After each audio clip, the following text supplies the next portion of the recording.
He didn't abandon me. God did not abandon me. Every year, people come to us fleeing violence, facing hunger or homelessness, navigating complicated immigration systems, and searching for a place to belong. Every program we run exists for one reason, so that no one has to face their hardest moments alone. Here are some of the stories we were honored to be part of this year. St. Gianna saved my life. There were so many things that the domestic abuse took away from me, you know. But I started feeling them in here, and they gave me time to find myself, to know what it was that all of these years I've been running to find and never found it. But I did again. One of our homeless guests came in, and she kind of shared a little bit more about her journey of her addiction and her son, and how that relationship was being severed just due to her addiction. She came back a week later, and she said, "My life has to change. I'm ready, and I know God is with me, and I know God has been with me these past 2 years. And I know even in the moments where I was truly alone, and I felt like there was no one around me, that God was continuing to look out for me."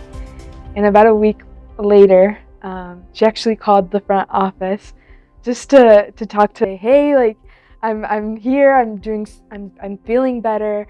And I just shared with her, "Hey, we've been praying for you." And she said, "Yeah, I feel those prayers." And for her to say that, she's not a religious person, but for her to just say that and recognize God's presence and knowing that she truly in this journey is not alone has been one of the greatest joys about being at the front desk, and being able to encounter those who come in. Mi familia, mi papá, mi mamá, siempre fue un vínculo. O sea, como establece una familia, siempre es unido. Tener que dejarlo, mi familia en Venezuela, por circunstancias políticas, realmente llegar aquí.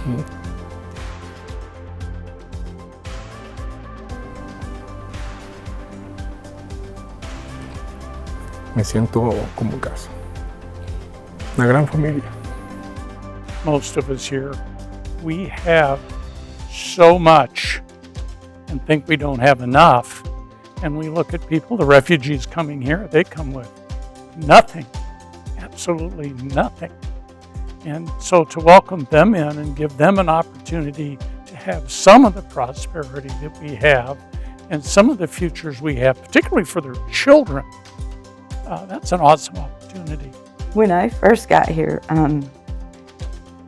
and I would get up at night and I would go walk the halls, just walking around, just getting some fresh air, just realizing where I'm at and trying to get that good feeling of I'm not, I'm in a safe place, I'm not in a scary place. Sister Karen and I would run into each other all hours of the day and night, and literally we would run into each other going around the corner and startle. And she would just laugh at me. And she said, "Well, hello, how are you?" And I'm so funny. I'm like, she should have been like, "What are you doing?" But she just had, and that's the thing, it didn't matter what you did, they just had the most beautiful, nicest things to say to you. You could feel the worst. I mean, you could just feel like you were the only person on the face of the earth.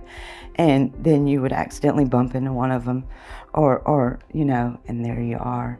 And just that little piece of our coming back here and seeing somebody who is actually legitimately, truthfully happy to see you. We are connected whether we realize it or not. When we realize it, we can make big difference. Oh yeah. That's why we do it, to help the community.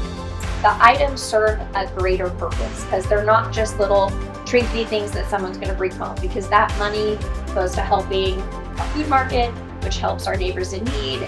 One of the most powerful moments is when someone who once came to us in need becomes the one giving back.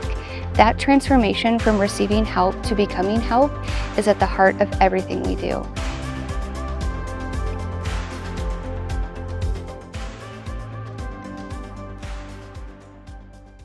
I wanted to get out and I wanted to help people because I've always been that way.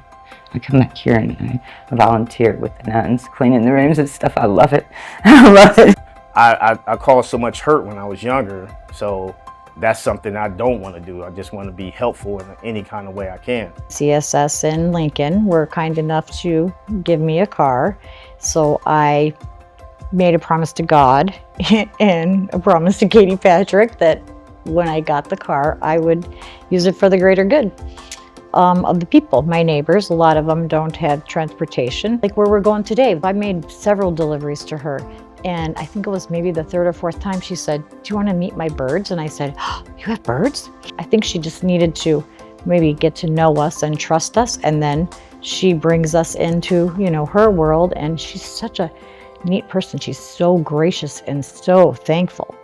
You know, she never stops saying, "Thank you, thank you, thank you." You know, she just really, really needs someone to deliver to her. She's not disabled. She's differently abled. I was low on food and stuff, and April was awesome, and she knew I was an amputee and stuff, and she helped me out. Everybody's helpful there, and God bless them. They have helped a lot. You never know what someone's going through in their life, basically. You know, so that's how I approach things. Even though I was in prison, you know, I had a roof over my head, I had food, you know, I had clothing. You know, it's people that was out here that, you know, don't have that. Llevar una serie de artículos a una familia. Cuando entramos al apartamento no tenían nada, no tenían absolutamente nada. Y ver la alegría en el rostro de esas niñas. Porque tengo una hija.